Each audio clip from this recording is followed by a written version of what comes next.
Hello, my name is Katie Harris. Today I'm going to be talking about mountaintop removal coal mining. I'll start with my initial impression of mountaintop removal coal mining, and then I'm going to talk about my findings during my research about it and my reaction to these findings. And then I will move on to talk about my personal connection to coal mining by where I live and my reaction to this connection, and then I will conclude with some future recommendations of what we can all do to make a difference. Because I grew up in Cherry Hill, New Jersey, a very suburban area, close to urban Philadelphia, Pennsylvania, I never had much exposure to anything related to coal mining throughout my childhood. However, I do remember some instances on the news where I heard about coal miners trapped for days or even weeks in dangerous, harmful conditions, and how relieved the entire nation was when these workers were finally rescued. Because of this, I have the idea that coal mining can be a very dangerous job, but for some people, it is the only way that they can support themselves and their families. I also know a little bit about mountaintop removal coal mining from lectures in this class. I know that it's pretty inexpensive to obtain this coal, but that coal energy is non-renewable. Additionally, I know that although there were many towns, communities, and villages swarmed around these coal mines can negatively impact the health of not only the coal mine workers, but anybody who lives in the surrounding areas, because coal mining can pollute the air, the water, and the surrounding earth habitats as well. After doing further research into mountaintop removal coal mining, I am absolutely horrified of the harmful conditions that people who live near mountaintop removal sites must deal with every single day of their lives. These conditions include millions of pounds of explosives to obtain the coal, drinking contaminated water that contains waste with things like toxic heavy metals in it, increased risk of flash floods, unsafe coal slurry impoundments, and many more.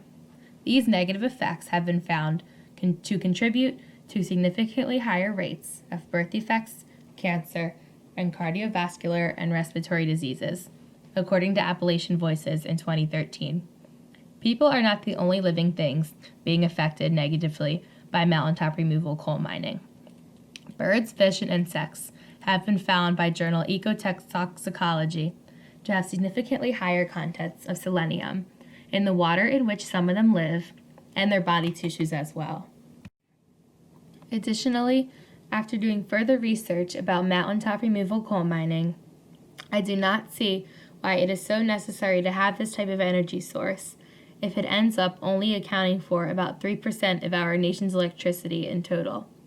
There are so many other ways to get this energy source, such as solar and wind power. Solar and wind power are two ways that we can get electricity for this country, and it is way more sustainable and less harmful, partially because it is renewable, than mountaintop removal coal mining. I personally think that the negative effects of mountaintop removal coal mining outweigh the benefits, and because it only accounts for 3% of our nation's electricity, and this 3% can easily be made up with other, more sustainable sources of energy, that it is completely unnecessary. After exploring the My Connection page on ilovemountains.org, I found out that I am indeed directly connected to mountaintop removal because my electricity provider, PSE&G, buys coal from companies engaged in mountaintop removal. Additionally, from ilovemountains.org, I discovered that the closest coal-fired power plant to my house is Logan Generating Company in Gloucester County, New Jersey, which can be seen as the red power plant on the map, right over the words New Jersey. I also discovered that the coal mine from which my energy probably comes is the Birch River Mine in West Virginia, which can be seen right next to the West Virginia letters. I personally am very surprised to discover that my energy provider, PSE&G, buys from companies engaged in this practice. I think that because the mountaintops that are being removed for coal mining are not very close to my home, that I never considered the possibility of my electricity provider being connected to this mountaintop removal coal mining. It saddens me that land is damaged and communities and families are harmed because of these companies that source energy in coal mines to power my home as well as all of the ones around me. Although I agree that consumers are becoming increasingly aware of the sustainable or unsustainable implications of their purchases, I do not think that most people who live around me even realize what mountaintop removal coal mining is, and even more of them don't realize that their electricity is coming from companies that buy coal that comes from mountaintop removal.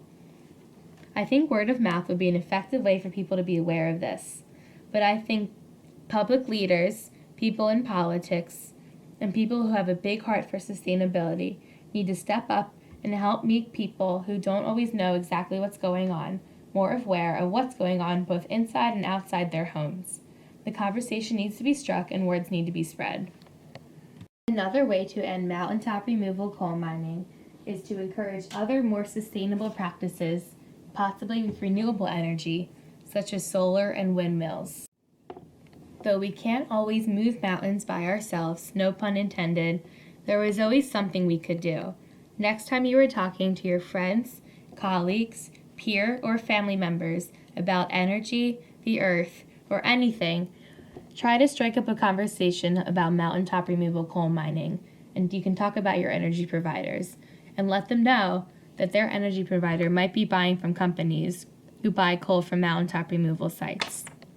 Every little bit can help in the big scheme of things.